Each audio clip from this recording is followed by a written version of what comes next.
今日帶大家嚟到維景灣畔呢個800尺左右嘅單位，突然間令我諗翻起一啲童年嘅夢想。你有冇諗過你嗰間房裏邊有史迪仔、星球大戰、飛機同埋宇宙咁嘅顏色咧？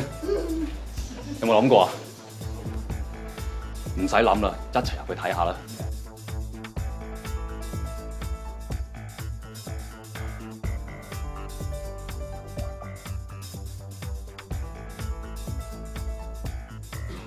冇錯，呢個就係我哋嘅夢想啦！呢間咁好嘅兒童房，究竟係邊個設計嘅咧？我哋一定要問下我哋嘅戶主，同佢訪問清楚先得。因為我哋其實主要我哋都係揀翻小朋友喜歡嘅顏色啦，同埋一啲嘅 pattern 嘅啫。咁由翻設計師俾個空間大啲，等佢自己幫我哋設計啦嚇。咁樣設計出嚟，我哋都滿意。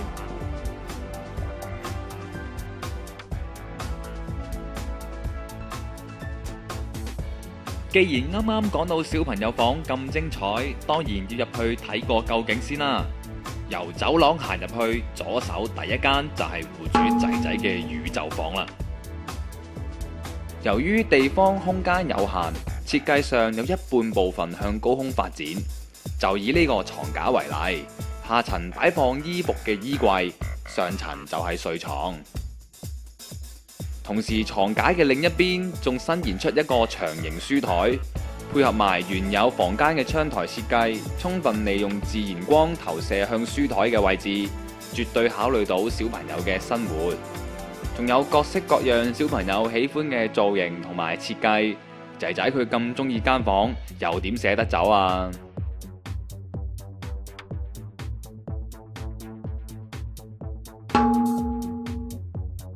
另一間囡囡房設計上就好似粉紅王國一樣，純粉紅色嘅床、牆同埋洋娃娃，仲有設計師精心擺設嘅佈置，所有嘅元素湊拼埋一齊，就好似進入咗愛麗絲小仙境一樣。設計師為咗提升更多嘅儲物空間，特別加高床架，設計地台。地台裏面更可以擺放唔同嘅雜物，真係一舉兩得啊！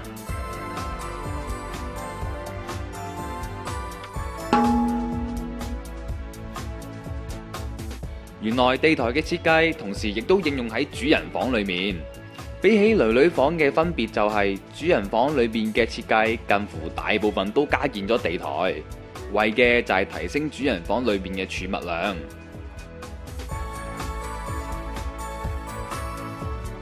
有冇發現主人房同埋囡囡房牆上面有個白色嘅架呢？究竟係咩嚟嘅呢？原來係一個冷氣槽位。由於戶主選用咗分體式冷氣機，原有嘅冷氣機位置就變得好核突。於是乎，設計師就諗到裝上一個白色嘅木架，美化窗口，接合位完全冇空隙，架上嘅顏色同埋牆上嘅顏色仲襯到絕一絕，睇落去完全唔礙眼啊！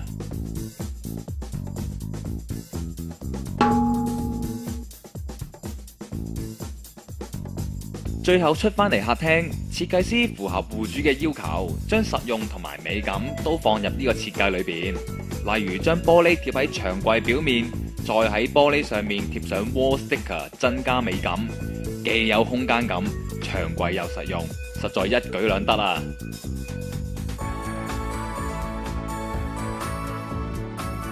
出嚟嘅效果咁理想，但係戶主究竟點樣認識我哋設計情報嘅呢？透過上網咯，因為我之前係想裝修間屋企，咁於是乎就要去上網睇下有冇啲forum 啦，睇下可唔可以介紹，即係啲人可以講一講究竟啲設計，即係設計公司佢哋嗰個comment 係點樣。咁於是我就揾咗幾間，咁就其中係你哋其中一個揾嘅一間咯。原來戶主都曾經選擇過幾間唔同嘅設計公司。最終又因為乜嘢理由而令到戶主選擇咗我哋呢？其實第一件事嘅網頁啦，個網頁因為好豐富啦，咁有晒啲即係嗰啲顧客滿意個案啦，咁有你哋公司裏邊啲 designer 所有嘅樣啊，同埋佢哋嘅嗰個 design 啦，咁同埋就係亦都知道你哋公司有同攞咗迪士尼嗰個 patient right， 就可以做一啲迪士尼嘅家私啦，咁同埋攞咗啲ISO 嘅獎啦，咁喺呢方面係吸引到我哋啦。原來喺工程進行期間，戶主對我哋嘅設計師同埋落手落腳嘅服務隊都大力讚好。不如我哋一齊聽下戶主有啲咩想講。首先講設計師先啦，咁我哋譬如有啲設計上面突然間有啲新嘅 idea，打俾佢同佢講完之後咧，佢都好快有回應，亦都好快俾咗一個新嘅設計圖佢睇咗。咁而我哋睇翻啲新嘅設計圖，咦，又即係配合翻我哋諗嘅想法，即係佢好明白客人嘅需要，同埋至於裝修嗰方面咧，啲裝修師傅又亦都跟得好足喎。我每一次翻上嚟睇翻個單位，即係譬如未裝修完，即係裝修之前咧，每一次見到個環境都好好喎，即係唔會好似污糟啊，又好似其他環境咁，我好似一個地盤完全唔似，即係你哋即係變咗，我覺得你哋係即係個團隊係幾好嘅。